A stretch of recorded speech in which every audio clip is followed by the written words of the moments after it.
आज की टॉपिक क्या है बेटा?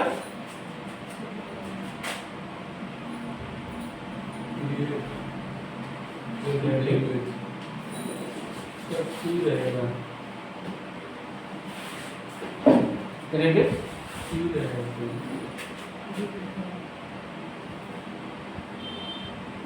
क्रेडिट लिमिट, ठीक है।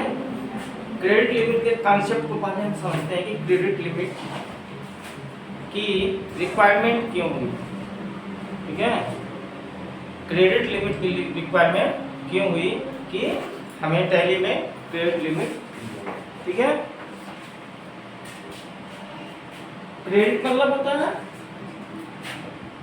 या ऋण, ठीक है। लिमिट मतलब होता है कि उसकी निर्धारण कि कितनी लिमिट उसकी दी जाती है। हर एक चीज की लिमिट होती है ना। जैसे हमारा शॉप है, ठीक है, फर्म है हमारी, बड़ी सी फर्म है, तो मेरे भी अपने स्टॉक होते हैं, यानी जो हमारे ओन स्टॉक होते हैं, तो उनके बारे में तो हम सब चीज जानते हैं ना। यानी ओन स्टाफ का मतलब यह हो गया कि वह स्टाफ जो हमारे वहाँ रेगुलर रहता है, ठीक है, उनकी हम सैलरी देते हैं, समय से आता है और समय से जाता है। तो उनके ऊपर जो हमारा ओन स्टाफ होता है उसके ऊपर पूरी तरीके से हमारी ट्रस्ट होता है, विश्वास होता है कि वह जहाँ भी सामान देगा वहाँ से पैसे लेकर के आएगा और लंबे समय तक हमारे वहाँ काम करेगा, ठीक है। 1 साल, 2 साल, 5 साल, 10 साल, 20 साल, ठीक है। उनकी छोड़ने की कोई सीमा नहीं होती है कि कब हमारे वहाँ नौकरी छोड़ेंगे, ठीक है। तो उनकी कोई लिमिट नहीं होती है, वह अनलिमिटेड होते हैं। क्या होते हैं? अनलिमिटेड होते हैं। यानी वह अधिक से बाजार में जा करके जो सेल्समैन हमारे हैं, जो हमारी फर्म के स्वयं के सेल्समैन हैं, उनकी ट्रस्ट होती है। तो जो फर्म होता है, हमारी जो कंपनी होती है या फिर जो भी बड़ा व्यापार होता है, ठीक है, तो उनकी फ्रीडम होता है कि वह अधिक से अधिक जितना भी माल सेल करना होता है बाजार में ले आकर के माल सेल करते हैं, ठीक है। लेकिन कभी कभी यह होता है कि जो कुछ कंपनियां होती हैं, कंपनी अपने तरफ से अपने प्रोडक्ट के सेल के लिए स्टॉक रखती है, सेल्समैन रखती है, सेल्स, क्या समझ आया ना। एक तो खुद फर्म का अपना स्टॉक होता है, वो फील्ड में जाकर के सामान को सेल करता है, कलेक्शन लेके आता है, ठीक है, और उसे नौकरी छोड़ने की कोई वजह नहीं होती है। यह मालिक को होता है कि यह लंबे समय तक हमारे पास काम करेगा। लेकिन जो कंपनी खुद अपने प्रोडक्ट के सेल के लिए जो सेल्समैन रखती है, इसकी कोई टाइमिंग है? नहीं है। हो सकता है कि जो सेल्समैन है 6 महीना ही काम करे, साल भर काम करे, 1.5 साल काम करे। जब उसे कहीं दूसरी कंपनी में बेस्ट अपॉर्चुनिटी मिलती है तो वह उस कंपनी को क्या करता है? छोड़ देता है। जब छोड़ देता है तो यह सेल्समैन जो है, जितने भी मार्केट में पैसा फंसाया रहता है, पैसा मतलब ले आकर के सामान दिया रहता है, उसका पैसा क्या होता है? फंस जाता है। क्यों? इसका रीजन यह है कि यह जो हमारा स्टॉक है वह उसी रिटेल पॉइंट पे, रिटेल पॉइंट जो होता है, रिटेल पॉइंट मतलब जो दुकान, रिटेल पॉइंट, उसी रिटेल पॉइंट पे जाता है जो पहले से बना हुआ है। अगर नया कोई रिटेल पॉइंट ऐड करता है, वह किसी नए दुकानदार को ऐड करता है तो वह उसके बारे में पूरी अच्छी तरीके से जांच पड़ताल करता है कि व्यापारी कैसा है, ठीक है, व्यापारी का लेन देन कैसा है, इसका व्यवहार कैसा है, हर एक चीज जब पता कर लेता है या सेल्समैन जो अपना फर्म का है तो वह किसको बताता है, पहले मालिक को बताता है कि यह जो आदमी है, नया पॉइंट है, वह हमसे माल लेना चाहता है, थोड़ा आप भी पता कर लीजिए कि इसका कल्चर कैसा है। ठीक बेटा, जब मालिक भी ट्रस्ट हो जाता है नए व्यापारी पे, तब कहता है ठीक है आप उसको सामान दे सकते हैं, ठीक है, कोई बात है नहीं, अच्छा व्यापारी है, पैसा नहीं है तो क्या हुआ, लेकिन अच्छा व्यापारी है, समय से जितना माल लेता है समय से भुगतान उसका कर देता है, माल उसको दे सकते हैं। तो जो हमारा स्टाफ होता है वो उसको सामान देता है और समय समय पे जा करके हम वीकली जा करके वह उसे कलेक्शन करता है, ठीक है, कम्युनिटी नहीं टूटती है। लेकिन जब कंपनी का जो सेल्समैन होता है, इसकी कोई गारंटी नहीं है कि यह कितने दिन तक मेरे पास रहेगा। जिस अलग दूसरी कंपनी से अगर बेस्ट अपॉर्चुनिटी मिलती है तो वह कंपनी को क्या कर देता है, छोड़ देता है, वह पैसा फंस जाता है, ठीक है। तो जो फर्म होता है वह यही सोचता है कि अगर नया लड़का है कंपनी की तरफ से तो इसको कम से कम कितना माल दें, मतलब कि उतना ही माल दें कि हमारा मार्केट में क्या हो, कम से कम पूंजी फंसे, और अगर छोड़ के चला भी जाता है तो कम से कम पूंजी हो जिसको मैं बाद में अपने सेल्समैन के माध्यम से क्या कर लूं, ठीक है बेटा। अब इसमें यह होता है, यह जो नया व्यापारी जिस नया व्यापारी को जोड़ने के लिए हमारा सेल्समैन अपने पता करता है और हमको बताता है, उसके बाद डिसाइड किया जाता है कि माल देना है कि नहीं देना है। लेकिन जो कंपनी के एम्प्लॉय होते हैं वह यह नहीं देखते हैं, उनको केवल क्या दिखाई देता है, प्रोडक्ट सेल, यानी उनको यही दिखाई देता है कि मेरी कंपनी का यह प्रोडक्ट अधिक से अधिक मात्रा में सेल हो, ठीक है बेटा। तो वह किसी भी रिटेल पॉइंट के बारे में ज्यादा जानकारी नहीं रखता है। उसका क्या काम है, भैया मेरा प्रोडक्ट अधिक से अधिक मात्रा में क्या हो, सेल हो। इस चक्कर में वह जितने भी रिटेल पॉइंट मिलते हैं खटाखट वो क्या करता है, उनको सामान देने लगता है। ओके, अब देखो क्यों देने लगता है, क्यों देने लगता है, क्योंकि कंपनी सेल्समैन को वह कहती है कि आप जितना भी अधिक से अधिक मात्रा में सेल करोगे, यानी कंपनी उनको क्या दी रहती है, क्या दी रहती है बेटा, टारगेट, क्या दी रहती है, टारगेट, कि आपको हर मंथ पर मंथ आपको या ईयरली 5 लाख रुपए का कम से कम आपको सेल देना है, या यह जो अमाउंट है कंपनी बढ़ा सकती है, 15 लाख भी कर सकती है। तो अगर 15 लाख की सेल आप करेंगे, ठीक है, तो आपकी जो सैलरी होती है फिक्स है, सैलरी क्या है, फिक्स है ना, तो सैलरी मिलवे करेगी। जितना आप टारगेट अगर अचीव कर लेते हैं तो आपको एक्स्ट्रा कमीशन मिलेगा, 1% हो चाहे 2% हो चाहे 3% हो, चाहे एक ही बार कर देती है कि आपको अगर इतना अचीव कर जाते हैं, 15 लाख सामान सेल कर देते हैं तो आपको हम 20,000 रुपया या 25,000 रुपया एक्स्ट्रा देंगे। तो कौन सेल्समैन है, कंपनी का भी नहीं चाहेगा कि हमें अभी मिले पैसा, चाहेगा ना, क्यों बेटा? ठीक है, तो चाहेगा तो क्या करेगा वह?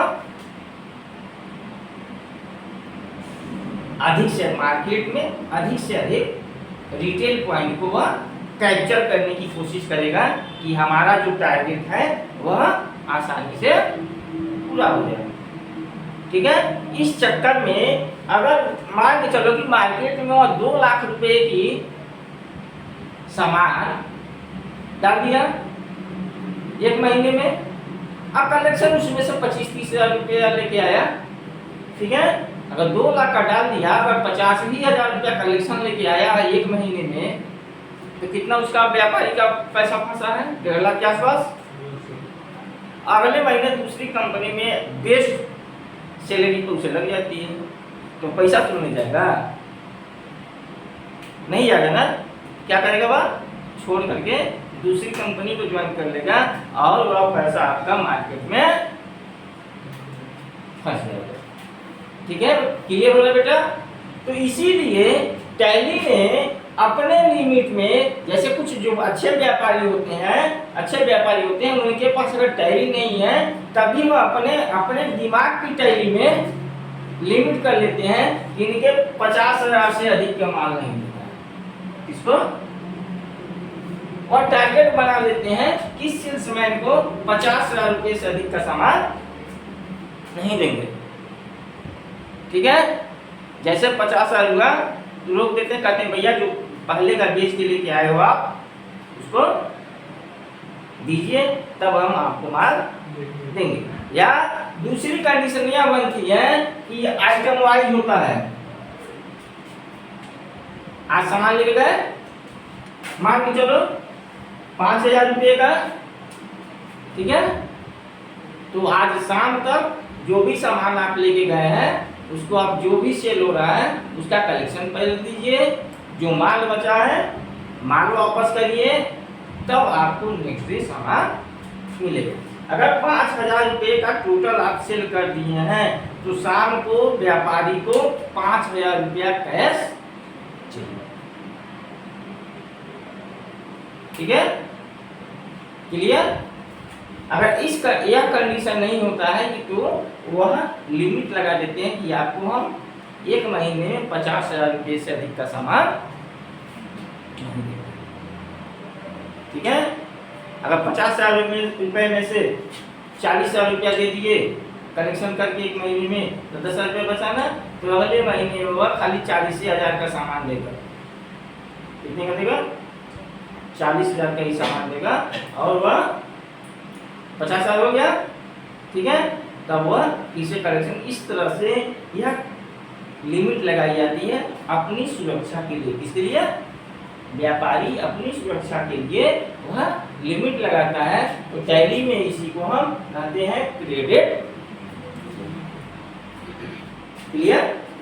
कोई कॉन्सेप्ट में कंफ्यूजन नहीं ना? ओके।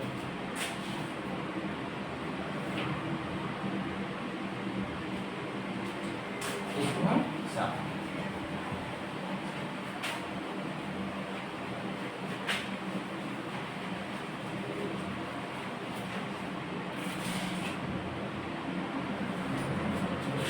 तो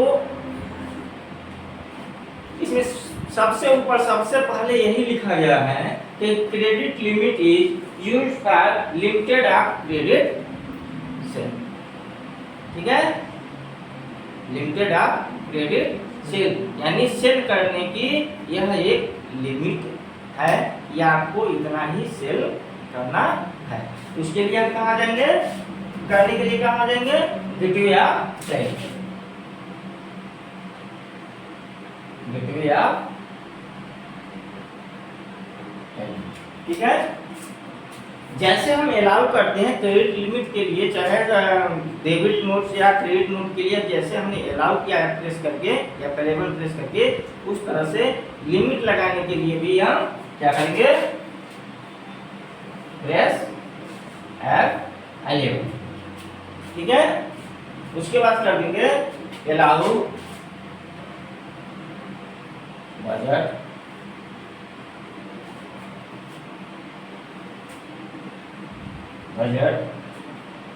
and control. And control S. ठीक है बेटा, एस करने के बाद इसको एक्सेप्ट कर दो। एक्सेप्ट हो गया,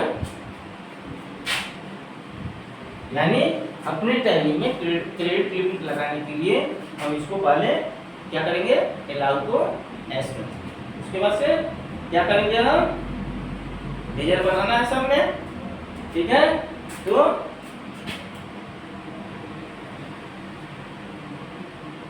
बैठेंगे आप टैली। उसके बाद कहाँ जाएंगे, क्या करेंगे बेटा, अकाउंट इनकम आएंगे, अकाउंट इनफो। उसके बाद कहाँ जाएंगे, लेजर बनाना पड़ेगा ना,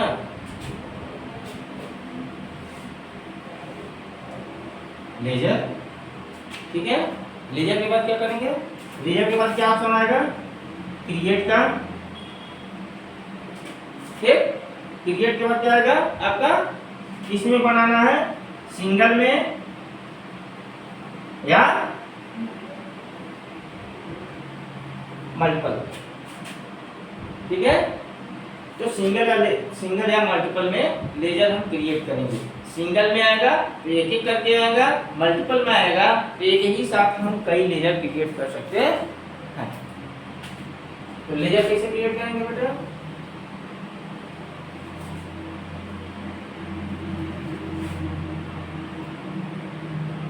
हो गया आपका अंदर।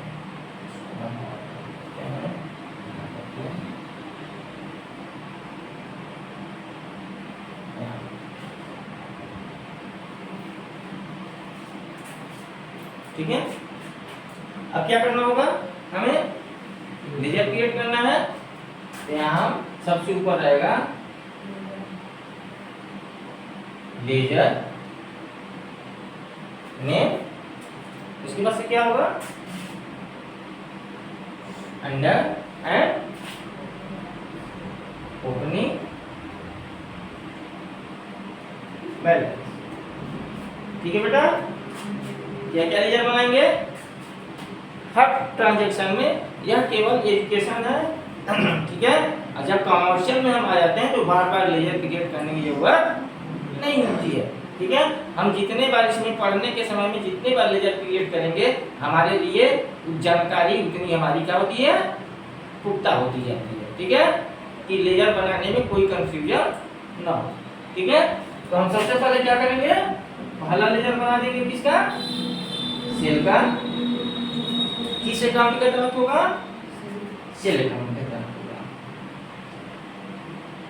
Opening balance 0।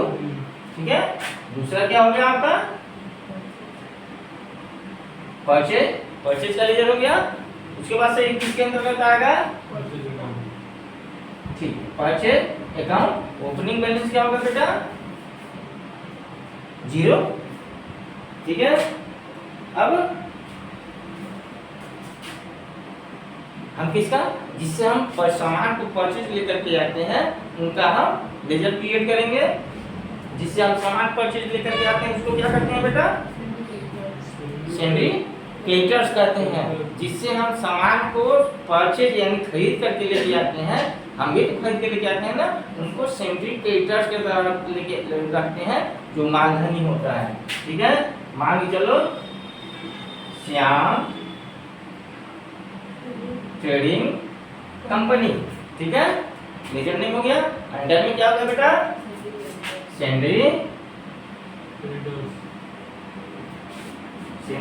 क्रेडिटर। ठीक है, ओपनिंग बैलेंस होगा कि नहीं होगा, अभी तो हमारा क्रिटिकल है। ठीक है, तो ओपनिंग बैलेंस होगा तो यहाँ ओपनिंग बैलेंस में डाल देंगे। अगर नहीं है तो यहाँ से क्या कर देंगे, छोड़ देंगे। 0 का मतलब उसे छोड़ देंगे, जैसे हम क्रॉस कर रहे हैं छोड़ देंगे उसको। ठीक है, उसके बाद क्या किसका बनाएंगे, जो हमसे माल खरीदता है। अब ऐसा नहीं है कि हम केवल एक ही पार्टी से माल को, सामान को हम परचेज कर रहे हैं। ठीक है, हमने केवल यहाँ पे किया। अगर मेनी हमारे सेंट्री कैरेक्टर्स हैं, तो हम इसी तरह से उनका नाम दे करके हम करते जाते हैं। ठीक है बेटा, अब हम चलते हैं किसको,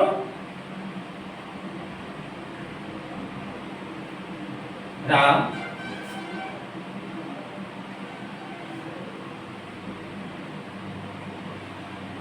ट्रेडिंग चलो कंपनी, राम ट्रेडिंग कंपनी। ठीक है, राम क्या है, श्याम से तो हम माल खरीदते हैं, लेकिन राम क्या है, राम को हम सामान बेचते हैं। ठीक है, अब ट्रेडिंग से मतलब यह मत समझो कि इनसे भी हम माल का करते हैं। ठीक है, सब लोग अपने अपने स्वतंत्र हैं कि अपने फर्म का नाम कैसे रख सकते हैं। ठीक है, तो यह किसके अंतर्गत होगा बेटा, सेंट्री डेबिटर, सेंट्री डेबिटर। ठीक है, अब किसका लेजर बनाएंगे,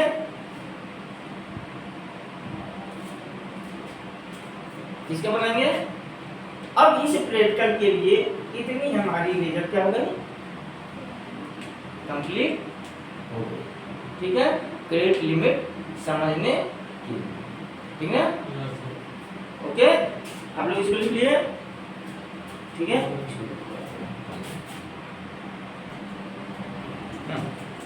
देखो बेटा, अभी ये जितने भी ट्रांजैक्शन हम आपको बता रहे हैं, कॉन्सेप्ट क्लियर हो रहा है ना।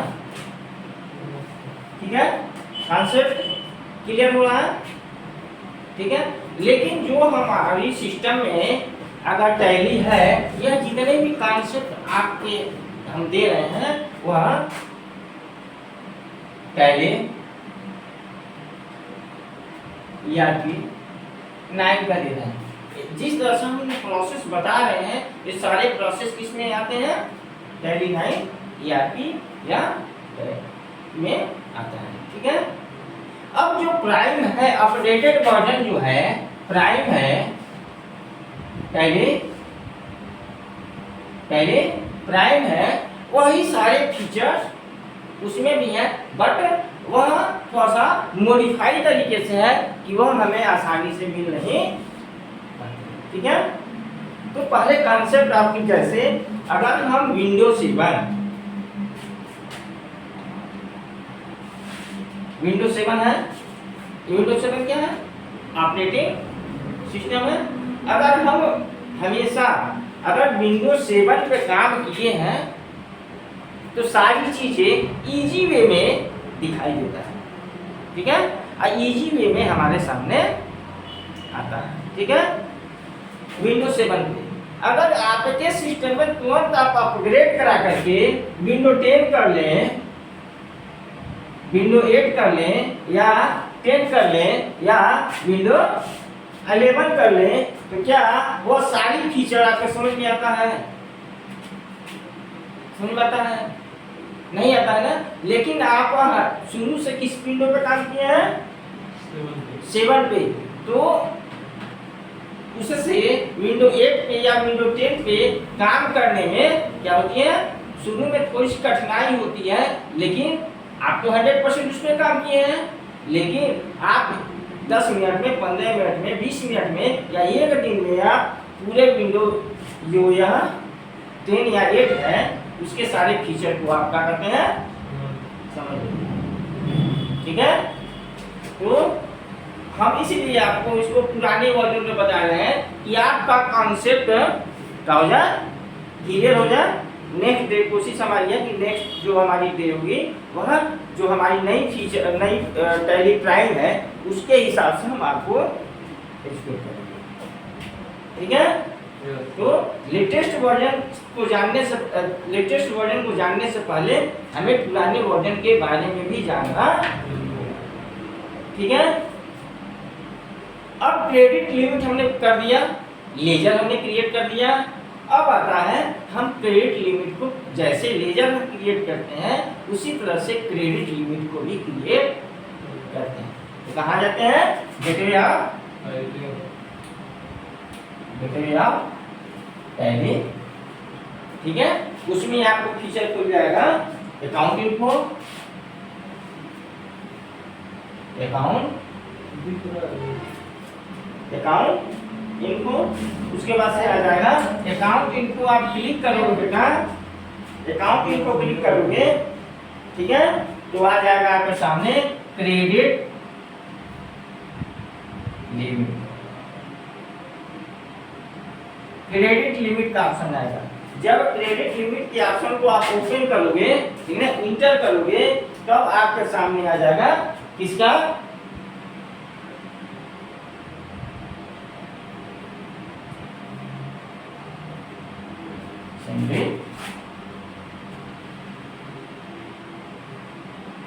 सैलरी डेबिटर्स, ठीक है, क्या हो गया, सैलरी डेबिटर्स। सैलरी डेबिटर्स का क्रेडिट लिमिट क्रिएट करना है।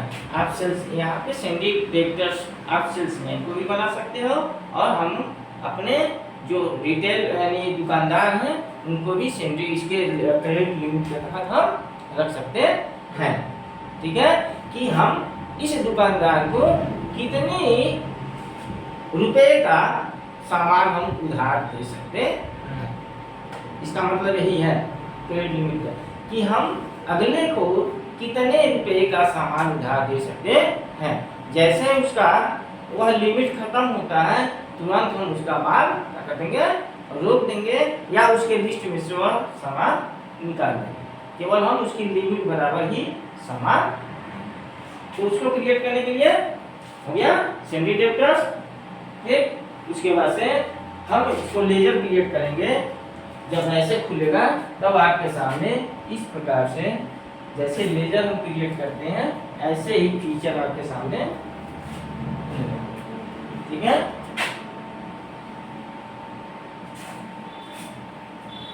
ये सीरियल नंबर हो गया आपका, ठीक है। सीरियल नंबर के बाद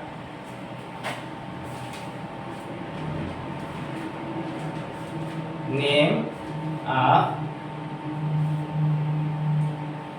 डेबिटर्स, नेम ऑफ डेबिटर्स। उसके बाद से आ जाएगा credit limit, credit limit, credit period आ जाएगा, क्रेडिट पीरियड। उसके बाद से आ जाएगा आपका क्रेडिट लिमिट, ठीक है बेटा।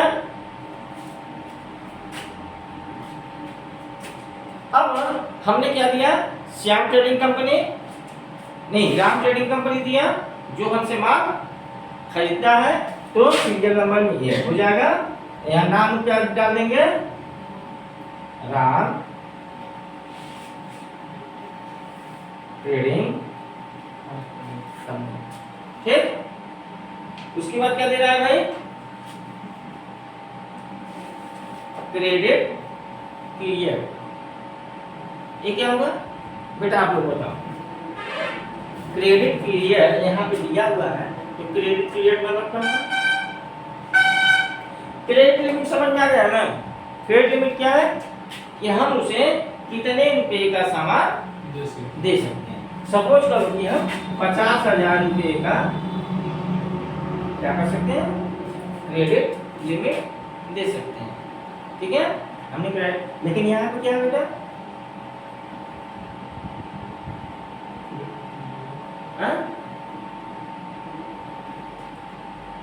क्या दिया, पीरियड। पीरियड मतलब इतना पैसा मैं एक ही बार दे सकते ना ना ना ना, सही है, थोड़ा सा सही है, लेकिन हम बता रहे हैं यह पीरियड का मतलब हो गया, हम इसको लिमिट दे दिए ना, कितने का, 50,000 रुपए का। कितने दिन का, 1 साल का, 2 साल का, 5 साल का, नहीं, हम उसे 1 महीने या 15 दिन की ही लिमिट दे सकते हैं, जितनी हमारी है, ठीक है। तो हम रिटेल पॉइंट से पूछते हैं कि आप हमारा सामान का पैसा कितने दिन में वापस कर सकते हैं। अगर हमने आपको 50,000 रुपए का सामान दे रहे हैं, आपके पास पूंजी नहीं है, ठीक है, अच्छे आदमी हैं, ठीक है, आपका व्यवहार बढ़िया है, ट्रांजेक्शन बढ़िया है और लोगों से, अगर पूंजी नहीं है तो हम आपको क्या कर रहे हैं, पूंजी दे रहे हैं। कितने का, 50,000 रुपए का, ठीक है। लेकिन यह पैसा कब हमें आप दे सकते हैं। कितने दिन में दे सकते हैं? 15 दिन में, 1 हफ्ते में, 1 महीने में, 2 महीने में। तो रिटेलर जो अच्छा रिटेलर होता है, पॉइंट होता है, वह कहता है वह तो जितना सामान बेचेगा उसे प्रॉफिट होगा ना, क्यों बेटा? प्रॉफिट होगा। तो जितना जल्दी वह सामान बेचेगा और उसका पैसा अदा करेगा, उसे दोबारा फिर से नया सामान मिलेगा ना। वह जानता है कि हमें 50,000 रुपया से अधिक का सामान नहीं मिलेगा, तो वह चाहेगा कि हमारा सामान जल्दी से जल्दी बिके। और जैसे जैसे बिकता जाता है, 2,000 बिकता है, 5,000 बिकता है, 7,000 बिकता है, तो उसी जिस एवरेज में वो बिकता है उसका सामान, वह व्यापारी जो होता है, छोटा जो व्यापारी है, वह अपने बड़े व्यापारी जहाँ से माल लेके आया रहता है उसको वह जमा करता रहता है। ठीक है, तो ये घटेगा ना, ठीक ना। जब बढ़िया ट्रांजेक्शन में घटेगा तो उसका सपोज करो कि 5,000 रुपया बचा 1 महीने में, ठीक है। 5,000 रुपया बचा, 50,000 रुपये का सामान ले गया। अब पूरे महीने में बेच करके वह मुनाफा नहीं, 5,000 यानी व्यापारी को 45,000 रुपया दे चुका है, केवल 5,000 रुपया, ठीक है। तो फिर से वो सामान मांगेगा तो व्यापारी, बड़ा व्यापारी देगा नहीं, कितने का देगा? 45,000 का वो सामान तुरंत उसे दे देगा। क्यों? क्योंकि टैली जब हम सेट कर देंगे कि 50,000 रुपया केवल लिमिट मिलेगा, यानी जैसे ही 50,000 रुपया होगा वह वहीं पर ट्रांजेक्शन उसका रोक देगा। तो यहाँ पे हम पीरियड देते हैं। अगर 1 महीने का है तो आज अगर कौन सा डे है बेटा? 27 तारीख है, ठीक है। अगर 27 तारीख को हो गया तो 30 दिन का उसे हम एवरेज टाइम दे देते हैं, यानी हम उसे नेक्स्ट मंथ हम 27 या 28 में हम डेट डाल देंगे, तो वह उसी के अंदर उसको पैसा देना होता है। सपोज करो कि 1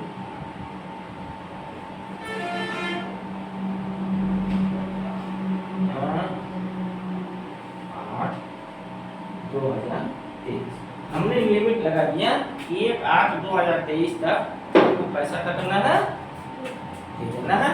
तो इस तरह से हम लिमिट लगा देंगे। उसके बाद से जो दूसरा व्यापारी होगा दूसरे को भी हम इसी तरह से लिमिट क्या करेंगे बेटा? लगा देंगे, ठीक है। अब इसके आगे का जो भी है हम नेक्स्ट वीडियो में करो, नेक्स्ट जो होगा क्लास होगा। या पूरी कॉन्सेप्ट क्लियर हो गई है? कोई कंफ्यूजन? तो हम इसको कल के डेट में आपको नेक्स्ट क्लास में इसके आगे का जो भी प्रोसीजर है उसको हम बता देंगे, ठीक है बेटा? ठीक है दोस्तों, तो मैं चंदन कुमार गुप्ता चंदन गुरुजी चैनल के माध्यम से टैली की क्लास को, टैली में आपको हमने बताया कि क्रेडिट लिमिट किसे कहते हैं, इसके क्या फायदे होते हैं। आप लोग इसको पूरी तरीके से देखिए, समझिए, और जो भी इसके प्रैक्टिकल के प्रोसीजर हैं उसको मैं कोशिश कर रहा हूँ कि जल्द से जल्द आप लोगों के बीच में डालूँ। अगर चैनल अच्छी लगती है तो लाइक करें, शेयर करें, सब्सक्राइब करें। थैंक्स।